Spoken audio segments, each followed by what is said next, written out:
ሰላም ጤና ይስጥልን እንደምንቆያችሁን የኢትዮ ፕላስ አድማጭ ተመልካቾቻችን። በመካከለኛው ምስራቅ ያለው ውጥረት ተባብሶ ቀጥሏል። በስድስተኛ ቀኑ ውሎ በርካታ አዳዲስ ዜናዎች ተሰምተዋል። እነሱን አንድ ባንድ እንነግራችኋለን። የአያቶላህ አሊ ኻሜኒ ቀብር ወደ ሌላ ጊዜ መሸጋገሩ ታውቋል። አሜሪካና እስራኤል የሚፈጽሙትን ጥቃት አጠናክረው ቀጥለዋል። በአሁኑ ጊዜ የኢራን ባለስልጣናትም የጠቅላይ መሪያቸው አያቶላህ አሊ ኻሜኒን የቀብር ስነስርዓት ወደ ሌላ ጊዜ ማስተላለፋቸውን ይፋ አድርገዋል። የኢራን እስላማዊ የፕሮፓጋንዳ ማስተባበሪያ ምክር ቤት ኃላፊ የሆኑት ሰይድ ሞህሴን ታስኒም ለተባለው የዜና ወኪል እንደተናገሩት የቀብር ስነ ስርዓቱ አመቺ ጊዜ እስኪፈጠር ድረስ እንዲዘገይ መደረጉን መናገራቸው ተሰምቷል። በርካታ የአውሮፓ ሀገራት ቆርጶስን ለመጠበቅ የባህር ኃይላቸውን መላክ ስለመጀመራቸውን የሚያሳዩ የመገናኛ ብዙሃን ዘገባዎችም ወጥተዋል። የአውሮፓ ህብረት አባል የሆነችውን ቆጵሮስ ውስጥ የሚገኝ የዩናይትድ ኪንግደም ጦር ሰፈር ላይ የድሮን ጥቃት መፈጸሙን ተከትሎ በርካታ የአውሮፓ ሀገራት ደሴቲቷን ለመጠበቅ የባህር ኃይላቸውን መላክ ጀምሯል። የጣሊያን መከላከያ ሚኒስትር እንዳሉት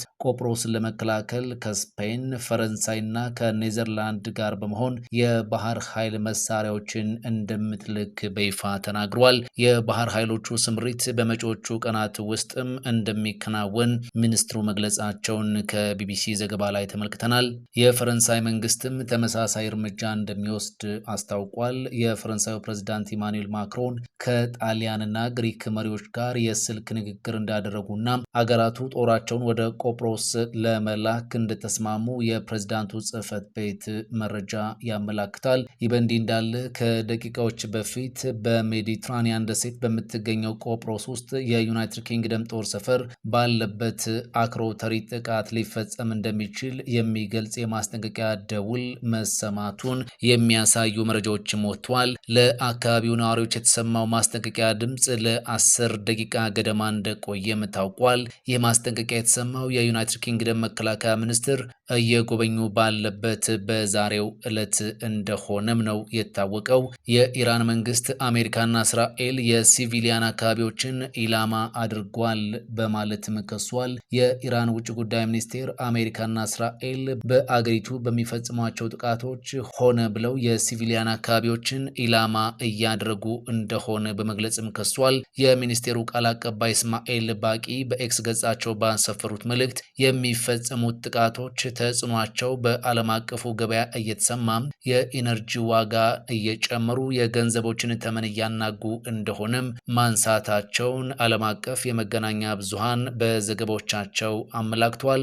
ለኛ ለኢራናውያን ግን ጉዳቱ ሊለካ በማይችል ደረጃም ከፍተኛ ነው ብለዋል የውጭ ጉዳይ ሚኒስቴር ቃል አቀባዩ። ሌላው ዛሬ የተሰማው መረጃ ደግሞ ባህሬን ከ70 በላይ የኢራን ሚሳኤሎችን ማክሸፏን የሚመለከተው መረጃ ነው። አሜሪካና እስራኤል ጦርነት ከከፈቱበት ባለፈው ሳምንት መጨረሻ አንስቶ ከኢራን የተወነጨፉ 75 ሚሳኤሎችና 123 ድሮኖችን ማውደሟን ባህሬን ይፋ አድርጋለች። የባህሬን መከላከያ ሰራዊት በኢንስታግራም ገጹ ባወጣው መረጃ ተከታታይና አስከፊ የሆኑትን የኢራን የሽብር ጥቃቶችን መመከት መቀጠሉንም ገልጿል። ነዋሪዎች አስፈላጊ ካልሆነ በቀር ከቤታቸው እንዳይወጡም አሳስቧል። በሲቪል ኢላማዎች ሚሳኤልና ድሮኖችን መጠቀም ግልጽ የዓለም አቀፍ የሰብአዊ መብት ህግጋትን ጥሰት እንዲሁም የቀጠናዊ ሰላምና ደህንነት ስጋት እንደሆነም ጠቅሷል። የኢራን ጥቃት ኢላማ ካደረጋቸው የመካከለኛው ምስራቅ ሀገራት መካከል አንዷ ባህሬን ነች። ባለፉት 6 ቀናት ውስጥም የባህሬን ዋና ከተማ ማናማ በተደጋጋሚ የኢራን ጥቃት ኢላማ ሆናለች። ኢራን ባህሬን ውስጥ የሚገኘው የአሜሪካ ጦር ሰፈር ላይ ጥቃት መፈጸሟም የሚታወስ ነው። ቅዳሜ ዕለት በአገሪቱ የሚገኘው የአሜሪካ ባህር ኃይል ለሚሳኤል ጥቃት እንደተዳረገም ተገልጿል። ሌላኛው መረጃ ደግሞ ቻይና ወደ መካከለኛው ምስራቅ ልዩ መልእክተኛ ልትልክ እንደሆነ ተሰምቷል። ቻይና ወደ መካከለኛው ምስራቅ ልዩ መልእክተኛዋን እንደምትልክ የሀገሪቱ ውጭ ጉዳይ ሚኒስትር የሆኑት ዋንግ ዩ ረቡዕ ዕለት በይፋ ተናግረዋል። ልዩ መልእክተኛው በመካከለኛው ምስራቅ እስራኤልና አሜሪካ ከኢራን ጋር የጀመሩትን ጦርነት ያሸማግላሉ ተብሎም እንደሚጠበቅ መረጃዎች አመላክተዋል። ቤጂንግ የኢራን የቅርብ አጋር ስትሆን ቴህራን ሉዓላዊነቷን ለመጠበቅ የምታደርገውን ጥረት እንደምትደግፍም ተናግራለች። በተጨማሪም ዩናይትድ ስቴትስና እስራኤል ጥቃታቸውን እንዲያቆሙም ጥሪ ማቅረቧ ይታወሳል።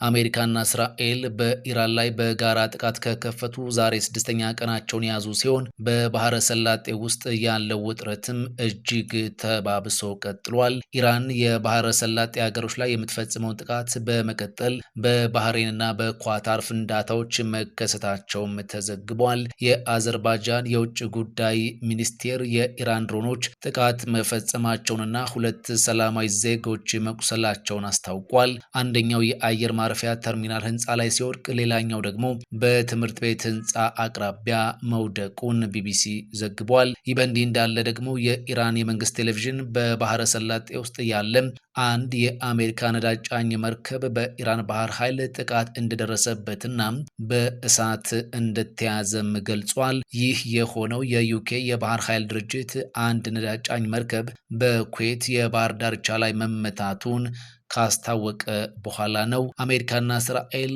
በቴህራን አዳዲስ ጥቃቶችን ማድረሳቸውን እንደቀጠሉ ናቸው።